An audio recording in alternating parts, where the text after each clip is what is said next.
Ambassador Jake Morrison's boots echoed against the polished marble floor as he approached the towering obsidian gates of the Galactic Council chambers. Each step felt like walking toward his own execution. His heart hammered against his ribs. So hard he wondered if the alien delegates could hear it from 50 feet away. The scene before him was both magnificent and terrifying. Representatives from 100 worlds stood in formation, their ceremonial weapons gleaming under the harsh, artificial lights. The Kranaxi warriors displayed their plasma rifles with pride, each weapon capable of vaporizing a city block. The elegant Sylvani delegates held their crystalline energy blades that hummed with barely contained power. Even the peaceful-looking Centaurians carried neural disruptors that could scramble a brain in milliseconds. And here was Jake Morrison, former Marine turned diplomat, standing empty-handed like a fool about to walk into a den of lions. His hands trembled slightly as he clasped them behind his back. No weapon, no protection. Not even a ceremonial dagger or symbolic shield. Just flesh and blood, and the desperate hope that humanity's gamble would pay off. Human. The roar came from Commander Thrax, a massive four-armed behemoth whose species had conquered 17 star systems before breakfast. His voice could shatter glass, and right now it was filled with pure contempt. Where is your weapon of office? You dare mock our sacred traditions? The question hung in the air like a loaded gun. Jake could feel 700 pairs of alien eyes boring into him, waiting for his response. Some of those eyes belonged to creatures that could literally eat him alive. Others belonged to beings so advanced they could erase Earth from existence. With a thought, his throat felt like sandpaper, but somehow his voice came out steady. I come as my people always have, with nothing but my words and my conviction. The reaction was immediate and explosive. The delegates erupted in a cacophony of outraged shrieks, growls, and electronic protests that would have made a heavy metal concert sound like a lullaby. Weapons were raised threateningly, energy cells charged with deadly whines. The air itself seemed to crackle with murderous intent. Fear coursed through Jake's veins like liquid nitrogen. Every instinct screamed at him to run, to beg, to drop to his knees and plead for mercy. But he forced himself to stand firm, shoulders back, chin up, meeting their hostile gazes with quiet determination. You know what's funny about fear? Sometimes it's the only thing that keeps you alive. And sometimes it's the only thing that can get you killed. The massive doors began to groan open with a sound like thunder rolling across the heavens. The mechanism was older than human civilization, carved from a single piece of obsidian, by beings whose names were lost to time. As the gap widened, Jake caught his first glimpse of the chamber beyond. It was breathtaking in its scope and terrifying. In its implications, circular chambers stretched out like a vast amphitheater, its walls rising into shadows that seemed to swallow light itself. 700 species had gathered for this emergency session, more than had ever assembled. In galactic history, the stakes couldn't be higher. Humanity's survival hung in the balance like a sword suspended by a thread. Their petition for protection under the Galactic Accords had been challenged by the War Coalition, and now they faced potential extinction. One wrong word, one perceived insult, and Earth would become a smoking crater in space. Jake took a deep breath and stepped forward. The moment his foot crossed the threshold, something remarkable happened. The chamber, which had been buzzing with conversation and the hum of alien technology, fell into complete silence. Not the comfortable quiet of a library, but the deathly stillness of a tomb. In 10,000 years of galactic history, no species had ever entered the sacred chambers without bearing arms. It was considered not just foolish, but impossible. The very concept violated every principle of galactic law and tradition. Arm strength was the foundation of civilized society. Without weapons, you had no voice, no power, no right to exist. Yet here he was, walking unarmed into a room full of the galaxy's most dangerous predators. His empty hands swung naturally at his sides as he made his way toward the center of the chamber. Each step was a declaration of either supreme confidence or complete insanity. The silence stretched on, broken only by the soft whisper of his footsteps on the ancient stone floor. Alien faces turned to track his movement, expressions ranging from shock to disgust to something that might have been curiosity. Some delegates leaned forward in their seats, as if witnessing a historical anomaly. Others gripped their weapons tighter, ready to end this blasphemy with violence. Jake could feel the weight of their stares like physical pressure against his skin. His marine training kicked in, reminding him to keep his breathing steady, his movements controlled, show no weakness, and give them no opening to exploit. But inside his mind was racing. What if they were wrong? What if humanity's greatest philosophers and strategists had miscalculated? What if the path of peaceful strength was just elaborate suicide? The thought of his daughter back on Earth flashed through his mind. 7 years. Old, gap-toothed smile, always asking why the sky was blue and whether aliens were real.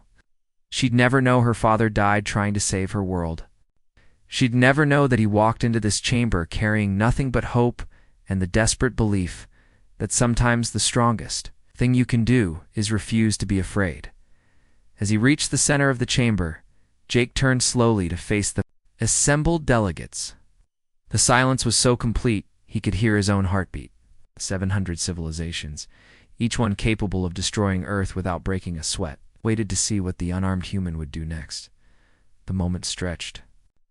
Like a taut wire, ready to snap, history balanced on a knife's edge.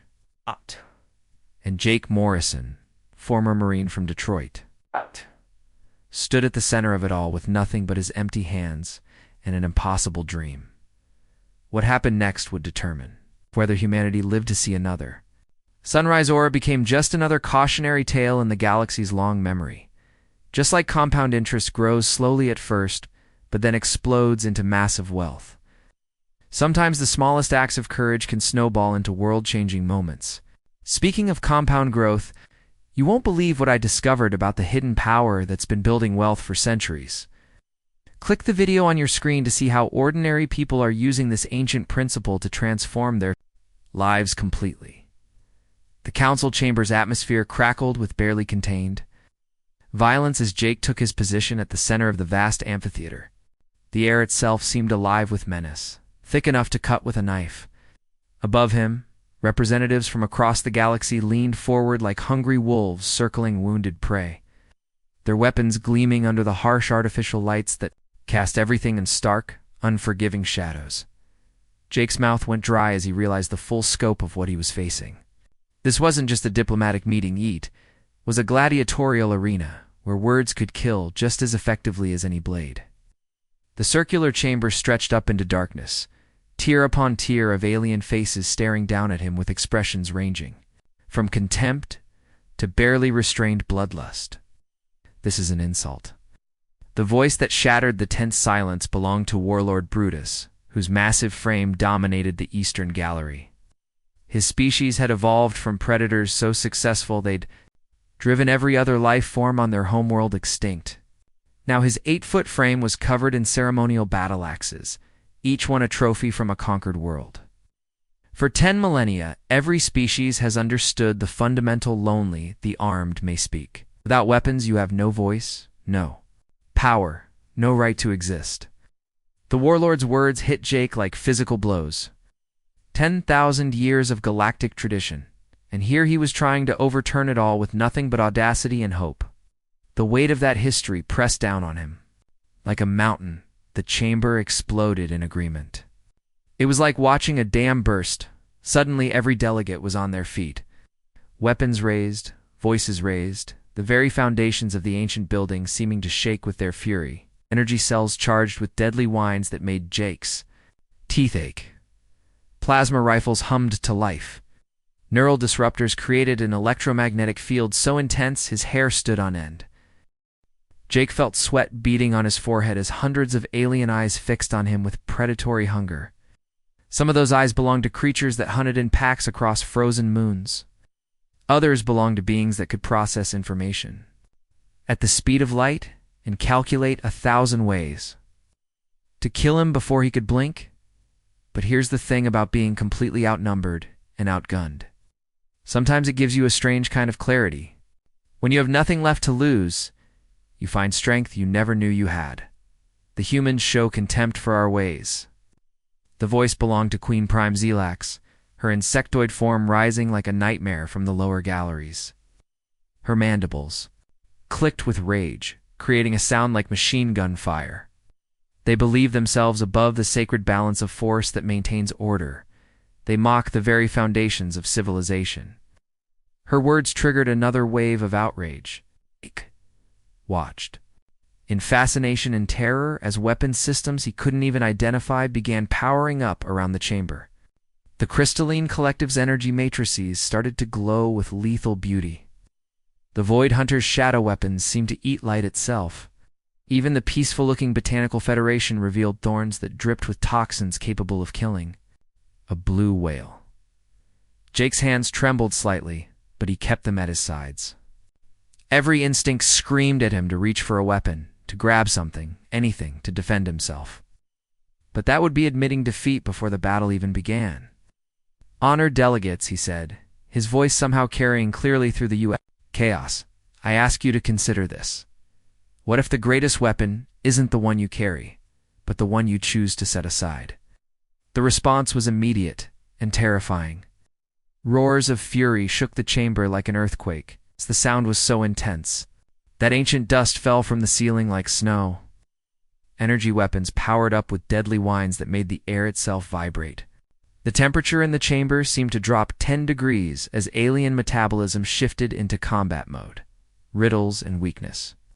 The snarl came from the Andromedan High Commander, whose cybernetic eye flared red with killing intent. Half his face Was metal, the other half scarred beyond recognition from 1,000 battles. "Show us your strength, or prepare to watch your species burn." The threat wasn't empty posturing. Jake could see it in the commander's remaining organic eye, the cold calculation of a being who had personally ordered the destruction of 3 star systems. This wasn't anger anymore. This was professional assessment, and Jake had been found wanting? But you know what's interesting about moments of absolute crisis? Sometimes they reveal truths that would otherwise stay hidden forever. Jake noticed something the others missed. The oldest delegate in the chamber of memories had not spoken. While every other being in the vast amphitheater was screaming for blood, this ancient creature sat perfectly still in his crystalline throne. His silver eyes fixed on Jake with an expression of ... curiosity. The keeper was older than recorded. History rumored to have witnessed the birth and death of entire galaxies. His species had achieved immortality through technology so advanced it was indistinguishable from magic. If anyone in this chamber understood the long view, it would be him. Those silver eyes held depths that Jake couldn't fathom. Wisdom accumulated over eons that human minds couldn't comprehend. But there was something else there, to a glimmer. Of recognition, as if the ancient being was seeing something in Jake that even Jake himself didn't understand. The chamber continued to rage around them, but Jake felt a strange connection to that ancient gaze. It was like looking into the eye of a storm and finding perfect calm at the center. For just a moment, the fear that had been clawing at his chest loosened its grip. The keeper's head tilted slightly, almost imperceptibly. It might have been a nod of acknowledgement, or perhaps just the way shadows fell across his ageless features. But Jake chose to interpret it as encouragement.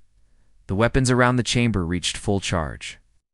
Energy signatures peaked at levels that could vaporize entire city blocks. The very air began to shimmer with heat distortion from the incredible power being focused on one lone human standing defenseless in the center of it all. This was it, the moment of truth. Jake Morrison from Detroit, former Marine turned diplomat, was about to either make history or become history. The next words out of his mouth would determine whether humanity survived to see another day, or join the countless extinct species whose names had been forgotten by time. And in that moment of absolute terror and possibility, realized something profound? Sometimes the greatest power isn't about what you can do to others, it's about what you're willing to do to yourself. Just like compound interest builds slowly through small, consistent actions, real strength grows through the daily choice to be vulnerable, to trust, to believe in something bigger than fear. Speaking of building something powerful through consistent choices, wait until you see what I discovered about the hidden force that's been quietly creating wealth for centuries. Click the video on your screen to learn how ordinary people are using this ancient principle to transform their financial future completely. The Keeper of Memories slowly rose from his crystalline throne, and the effect was immediate and profound. Every weapon in the chamber seemed to lose its menace. Every voice fell silent. Even the most bloodthirsty delegates suddenly looked like children caught misbehaving in front of their grandfather.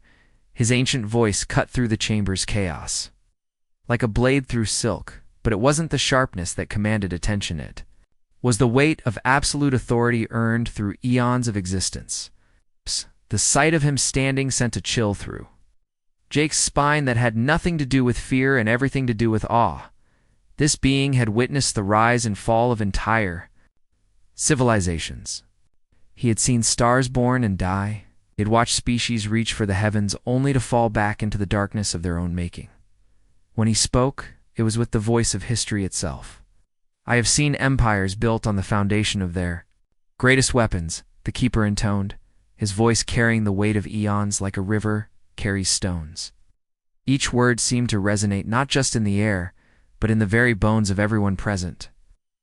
The Dominator fleet with their planet-killing dreadnoughts. The Crimson Horde with their viral weapons that could sterilize entire star systems. The Machine Collective with their reality-warping technology. He paused, letting the names sink in. These weren't just legends, they were actual. Civilizations that had once ruled the galaxy with iron fists and weapons beyond imagination, and I have watched them all crumble to dust. The chamber fell silent. Not the silence of respect, but the silence of fear.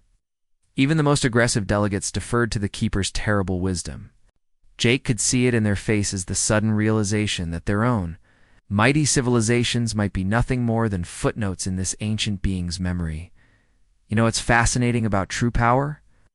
It never has to raise its voice to be heard. The Keeper's silver eyes swept the chamber, taking in every delegate, every weapon, every symbol of force and dominion. When his gaze finally settled on Jake, it felt like being examined by the universe itself. Tell me, human, he continued, his silver gaze piercing Jake's soul like a searchlight cutting through fog. What makes your pathetic species believe they can survive in a universe that respects only strength? The question hung in the air like a loaded gun. Jake felt the weight of 700 civilizations pressing down on him, waiting for his answer. His heart hammered against his ribs so hard, he wondered if it might burst. This was it, humanity's last chance. One wrong word, one moment of hesitation, and Earth would become another cautionary tale in the Keeper's endless memory. Jake stepped forward, his legs somehow steady despite the earthquake of fear rumbling through his body. Because we learned something that perhaps others have forgotten: true strength isn't about the weapons you wield, but about when you choose not to use them. The Thrakari war chief's laughter erupted like a volcanic explosion, harsh and grinding like metal being torn apart. Pretty words, but words don't stop plasma cannons. Words don't conquer worlds. Words don't prevent your species from being wiped out. The war chief's species had conquered 47 star systems through sheer brutality. They were living proof that violence worked, that strength was the only currency that mattered in the cosmic marketplace. His laughter triggered a ripple of agreement through the chamber snorts, growls, and electronic chirps of derision. But Jake felt something shift inside him. The fear was still there, but it was being pushed aside by something stronger. Anger. Not the hot, destructive kind that led to bad decisions, but the cold, focused kind that led to clarity. Don't they? Jake's voice grew stronger, fueled by rising anger that burned like rocket fuel in his veins. Every species here achieved spaceflight, developed faster than light travel, built interstellar civilizations. You've mastered the fundamental forces of the universe, bent space and time to your will, created technologies that would seem like magic to your ancestors. He turned slowly, addressing the entire chamber, his voice carrying to every corner of the vast amphitheater. Yet you all still cling to the same primitive notion that might makes right. You've advanced technologically but remain savages at heart. The insult should have triggered immediate violence. Jake had just called the galaxy's most powerful beings primitive savages to their faces. Energy weapons should have fired. Battle cries should have echoed through the chamber. Blood should have been spilled. Instead, something unexpected happened. An uncomfortable silence settled over the chamber like a heavy blanket. Weapons lowered slightly. Delegates shifted in their seats. Some actually looked ... thoughtful. Because here's the thing about uncomfortable truths. They have a way of cutting through all the noise and getting straight to the heart of the matter. The Keeper of Memories leaned forward, his ancient eyes gleaming with dangerous interest. For the first time in millennia, something had surprised him. This wasn't just another species pleading for mercy or trying to prove their worth through displays of force. This was something entirely different. "Continue, human," he said, his voice carrying a note Jake couldn't quite identify. Was it amusement, curiosity, or something more dangerous? "You have our attention, ... for now." Jake could feel the shift in the chamber's energy. The murderous rage had cooled to something more manageable, but infinitely more complex.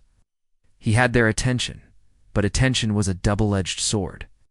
Say the wrong thing now, and he wouldn't just be killed. He'd be studied, dissected, analyzed. To understand how one species could be so fundamentally different from everything else in the galaxy. The weight of that attention pressed down on him, like a physical force.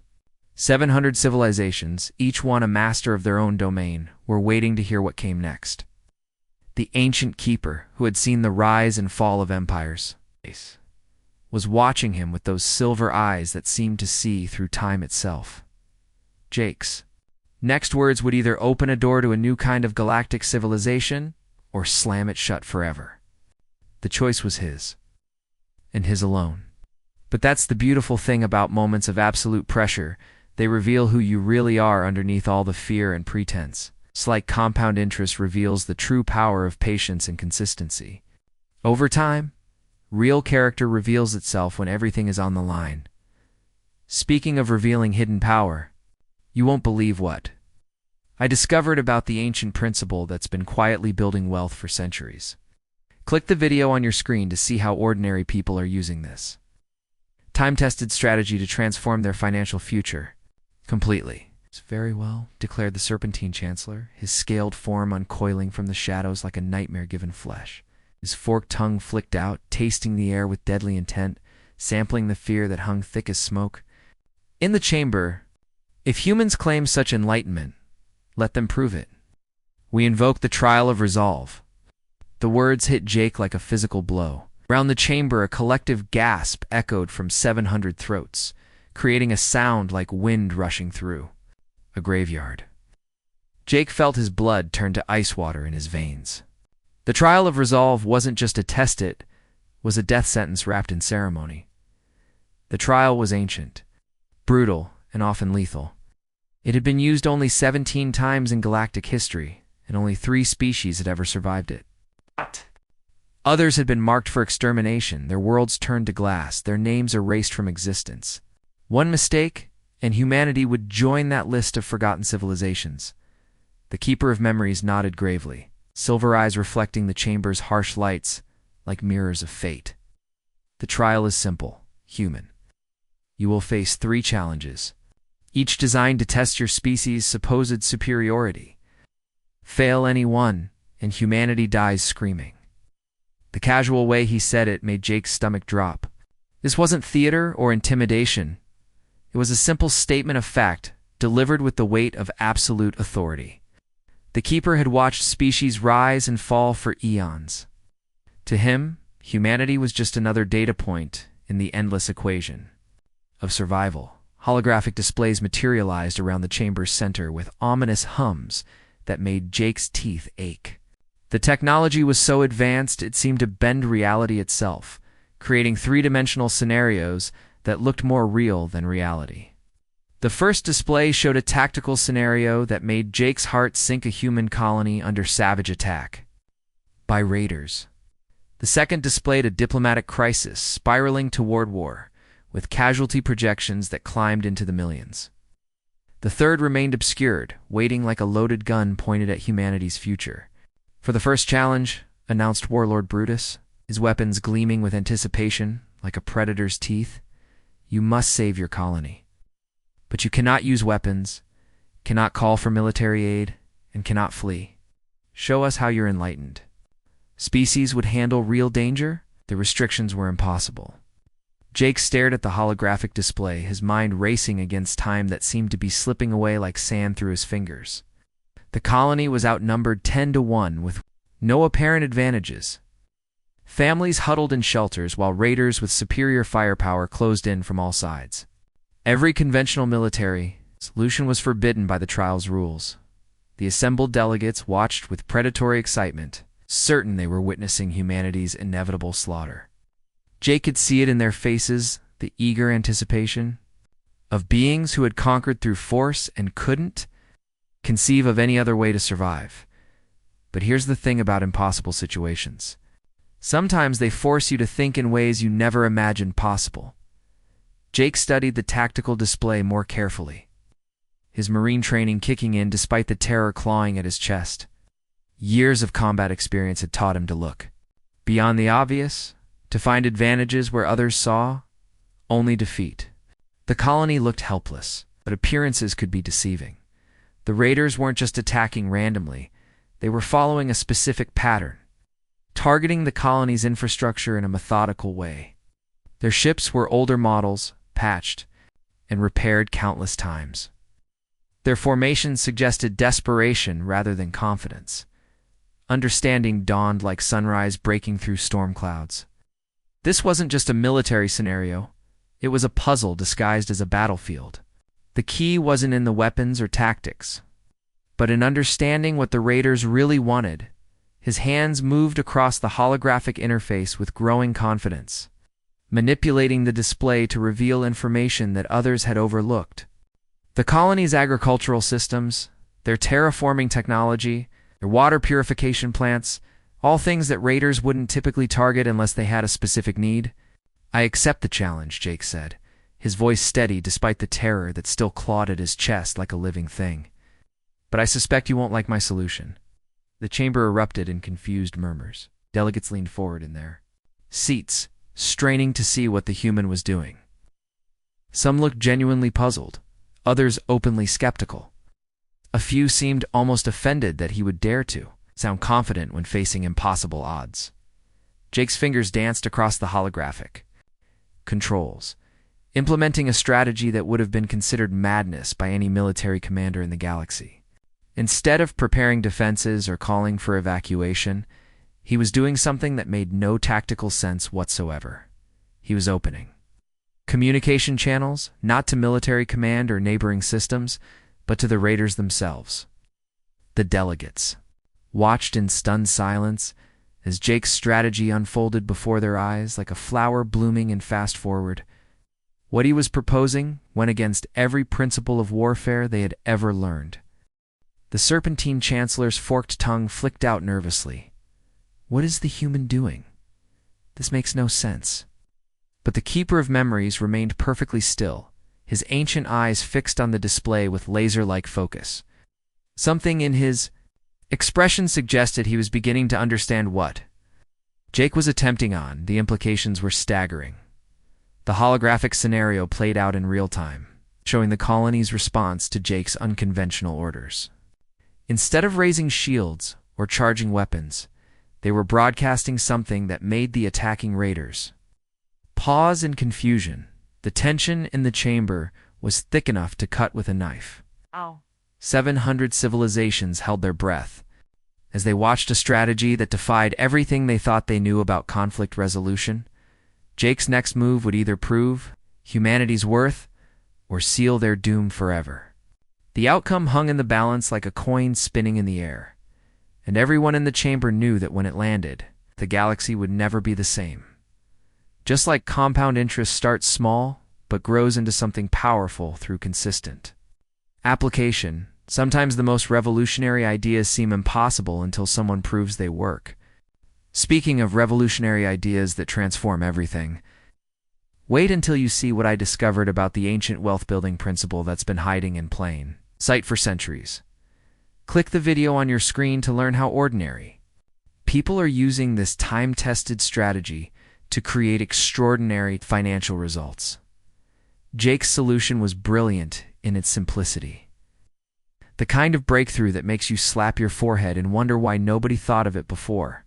Instead of fighting the raiders, he had the colonists broadcast their complete agricultural and terraforming data freely to all ships in the system, including the attackers themselves.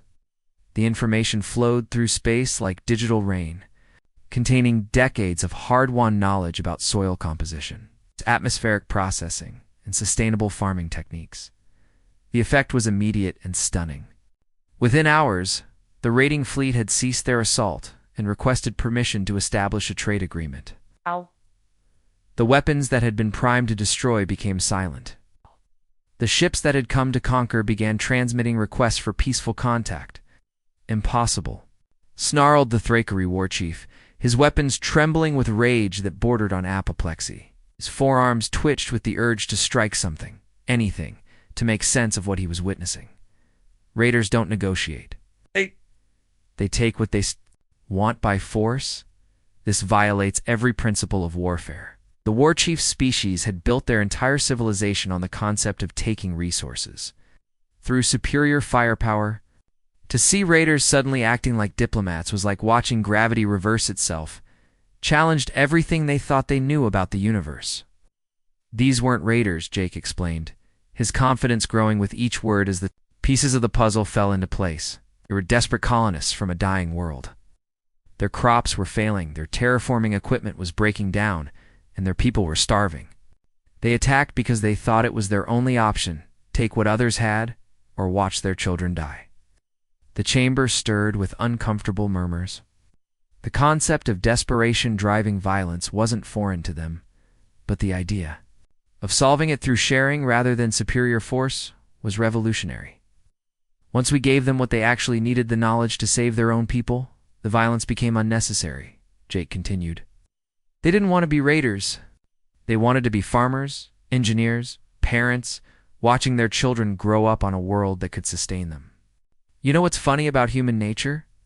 We often assume others want what we fear losing, when really they just want what we take for granted. The second challenge unfolded with similar elegance. Faced with an impossible diplomatic crisis between two worlds on the brink of war, Jake had bypassed the traditional power brokers entirely. Instead of negotiating with generals and politicians who had staked their careers on conflict, he spoke directly to the common citizens of both worlds through public broadcasts. His message was simple. What do you really want? Peace for your families or glory for your leaders? The response was overwhelming. Citizens on both worlds began organizing grassroots peace movements, demanding their governments find alternatives to war. Children drew pictures of friendship between the worlds. Workers refused to manufacture weapons. The resulting popular uprising made war politically impossible for either.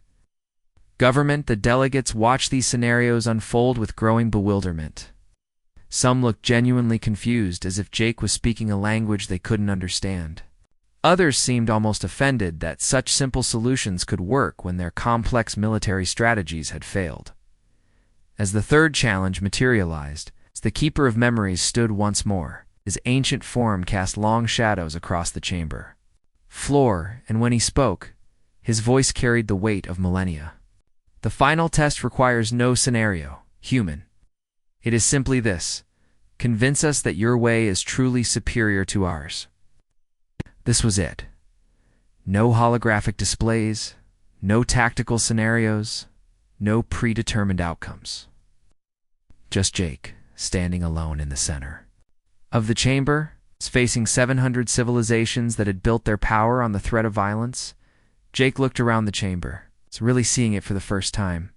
The weapons, the armor, the countless symbols of power and dominance that decorated every surface. Energy signatures that could level cities. Beings capable of destroying entire star systems with a thought. The accumulated military might of 1,000 worlds, all focused on one unarmed human. Then he spread his empty hands wide, feeling a strange calm wash over him like warm water. The fear that had been his constant companion throughout this ordeal began to fade, replaced by something deeper and more powerful. "Look at yourselves," he said quietly, his voice somehow carrying to every corner of the vast amphitheater. "You are the most advanced species in the galaxy, masters of technology that bends the very fabric of space and time. You've conquered death, tamed black holes, and built wonders that would make gods weep with envy." He paused, letting his words sink in like stones dropped into still water. "Yet you still sit in this chamber bristling with weapons, afraid to show weakness for even a moment. You've built a civilization based on the threat of violence, and you wonder why peace remains elusive. You've achieved everything except the one thing that matters most, the ability to trust."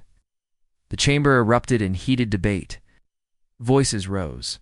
In a dozen languages, electronic translators struggling to keep up with the flood of argument and counter-argument. Some delegates looked angry, others thoughtful. A few seemed genuinely shaken by Jake's words, but the Keeper of Memories raised his hand for silence, and gradually the chaos subsided. When he spoke, his voice carried the weight of millennia. "The trial is complete. The humans have shown us something we had forgotten in our long climb to the stars. The true power lies not in the ability to destroy, but in the wisdom to create. They alone can enter these chambers without weapons, because they alone have learned that the greatest strength is the courage to trust." "I vote," was closer than expected, but it passed. As Jake left the chamber, his legs shaking with exhaustion, in relief, he noticed something remarkable. Several delegates had quietly set aside their ceremonial weapons, placing them on the floor beside their seats like offerings to a new way of thinking. Humanity had not only survived, they had shown the galaxy a new way forward. A path built not on fear and domination, but on the radical idea that strength could come from vulnerability, that power could grow from trust, that sometimes the greatest victory was refusing to fight at all, just like compound interest builds wealth through the power of consistent small actions over time. Real change happens when simple ideas are applied consistently until they transform everything around them. Speaking of transformation through consistent application, you won't believe what I discovered about the ancient wealth-building principle that's been quietly creating fortunes for centuries. Click the video on your screen to learn how ordinary people are using this time-tested strategy to build extraordinary financial futures. The end.